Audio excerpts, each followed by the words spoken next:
comes the 1-inch speed bore. Okay, now let's chuck it up to the master force. Okay, let's try it in speed 2. This is 800 inch-pounds, the RYOBI 750.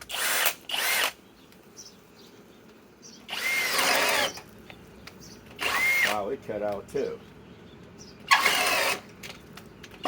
Okay, let's go with speed 1.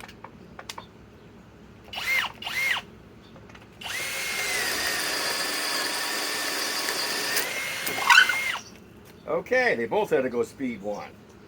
Okay, now we're going with the 1-inch speed bore.